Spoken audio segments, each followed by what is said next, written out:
शारदा और अनामिका सासू माँ और बहुरानी थे। वो चिकन मंचूरियन का व्यापार शुरू करते हैं।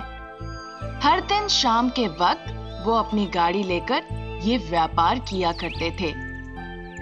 वहां आसपास कोई भी फास्ट फूड का दुकान नहीं था, इसीलिए कई लोग वहां आते थे और खरीद के ले जाते थे।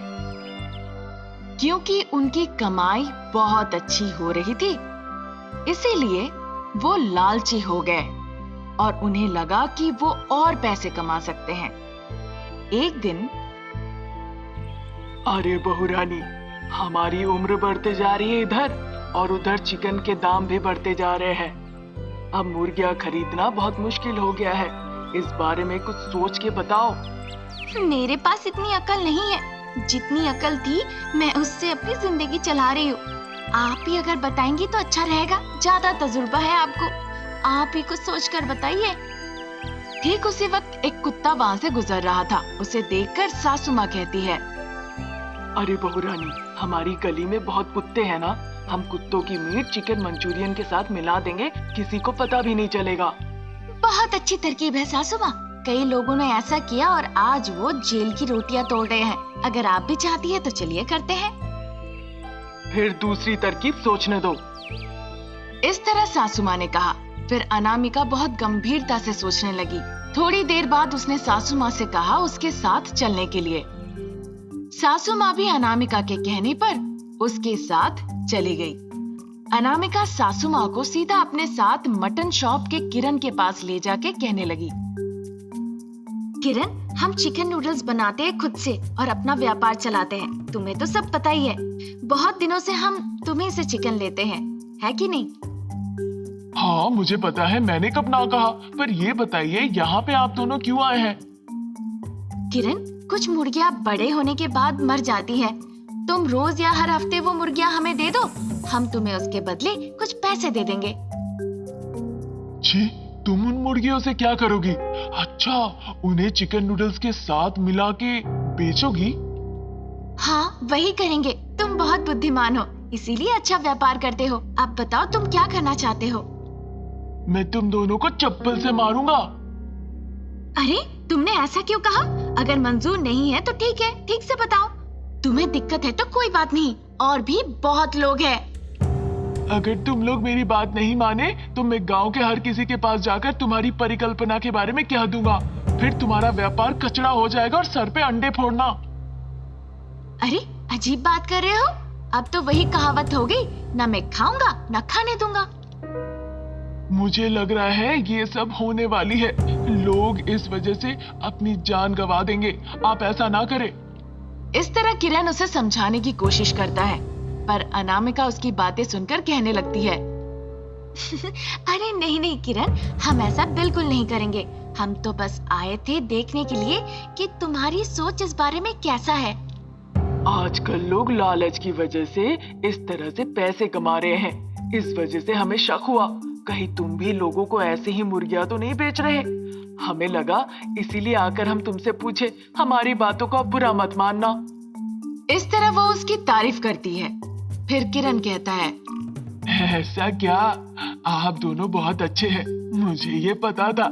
मुझे लग रहा था वही कि आप जरूर जानबूझ के पूछ रहे हैं, पर ऐसा आप दोनों कभी नहीं कर सकते हैं। वो दोनों थोड़ी देर उससे बातचीत की, फिर वहां से वो अपने घर चले गए। अगर हम इस बारे में बात करना बंद नहीं करते तो हमारे लिए परिस्थिति बहुत मुश्किल हो सकती थी। इसीलिए मुझे ऐसा करना पड़ा। पता नहीं आप क्या सोच रही होंगी सासू माँ। समझ गई थी मैं। किसी को पता नहीं चलना चाहिए हम क्या करने वाले हैं, सिवाय तुम्हारे और मेरे। सबको पता चल गया तो मुसीबत होगी। हाँ सासू माँ, अगर हम सबको सच कहते हैं तो कोई हमें सहायता नहीं करने वाला। फिर हमें जो सजा मिलेगी वो भी भुगतनी पड़ेगी। इस वजह से बुद्धि लगाकर कुछ अच्छी तरकीब सोचिए। फिर सासू माँ बहुत देर तक सोचती है और कहती है, अरे बहुरानी, मुझे अच्छी तरकीब आई है। जो मुर्गियां मर जाती हैं, किरण उसे फेंक देता होगा, कहीं आसपास ही फेंकता होगा। हम उस वक्त जाकर उन्हें उठा ले आएंगे और इसके बदले में हमें पैसे भी नहीं देने होंगे। क्या तरकीब दी है सासू माँ? इस तरह अनामिका कहती है। फिर सासू माँ बहू रानी उन मुर्गियों को लाया करती थी जिन्हें किरण कचरे के डब्बे में फेंक दिया करता था। फिर उन मुर्गियों के टुकड़े टुकड़े करते थे और चिकन मंचूरियन में मिलाकर बेचते थे। इस तरह चिकन मंचूरियन बनाकर वो बेचा करते थे और किसी को इस बारे में कोई शक भी नहीं हुआ, अनुमान भी नहीं लगा पाए। और इस तरह से करके उन्हें बहुत फायदा होने लगा, क्योंकि ऐसे बहुत सारी मुर्गियां थी जो बीमारियों से मर गए थे और उसी से वो चिकन मंचूरियन बना रहे थे। वो चिकन मंचूरियन खा के छोटे छोटे बच्चे बीमार पड़ने लगे। बच्चों को तरह तरह की बीमारियां होने लगी। फिर बच्चों के माँ बाप उन्हें अस्पताल ले गए जांच कराने के लिए। बच्चों के साथ साथ कुछ बड़े भी बीमार पड़ गए। कुछ महिलाओं की सेहत भी खराब हो गई। डॉक्टर ने उन सभी की जांच की। ये फूड पॉइजनिंग है, पर सभी लोगों को एक साथ कैसे हो सकता है? आप लोग एक साथ शादी में गए थे क्या? डॉक्टर ने इस तरह से कहा, पर उन्हें समझ में नहीं आया आखिर में हुआ क्या। उन्होंने सबको दवाई दी और कही, अच्छा, दवाई दी है, जितना हो सके बाहर के खाने से बचे। डॉक्टर साहब ने कहा और उनकी बातों पे सबने हाँ कहा। कई लोग बीमार पड़ रहे थे, इसीलिए सब बाहर खाना बंद कर दिए। फिर धीरे धीरे सासू माँ बहू रानी का व्यापार बहुत धीमा पड़ गया। जब ऐसा ही चल रहा था, एक दिन किरण उनके पास आता है।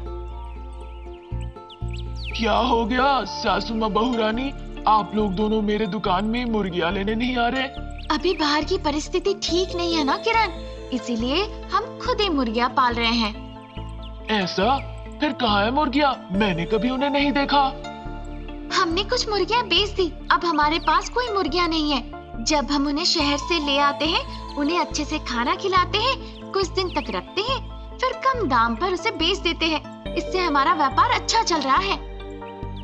अच्छा चल रहा है क्या? फिर पुलिस आएगी तो आपकी असली व्यापार के बारे में सब पता चल जाएगा। इस तरह किरण कहता है।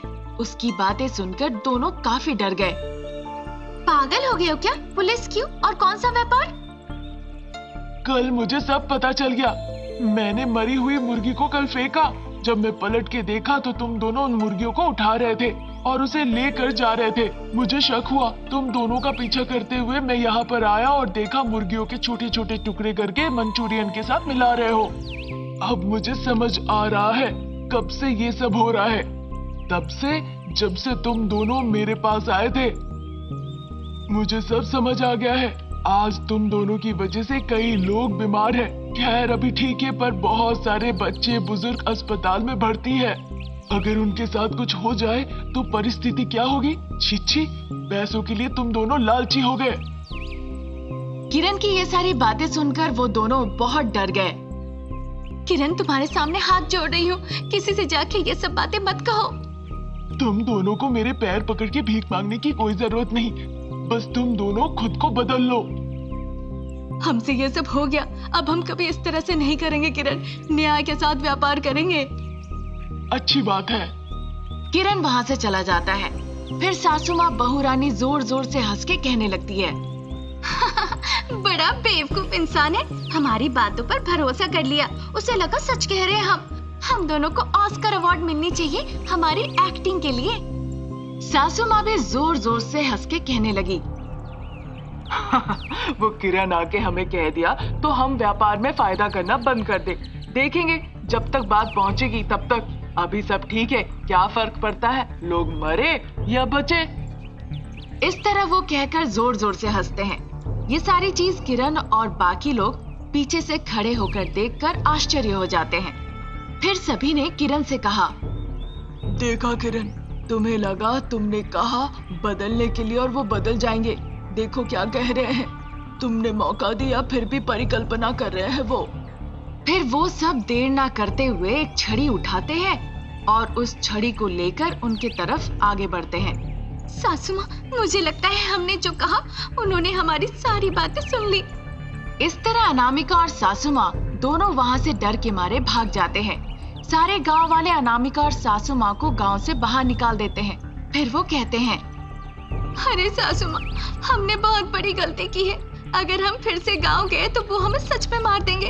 हम इतने ज्यादा लालची हो गए कि हम अब बेघर हो गए। इस तरह वो दोनों जोर जोर से रोने लगते हैं। इसीलिए कहते हैं, लालच बहुत बुरी बला है।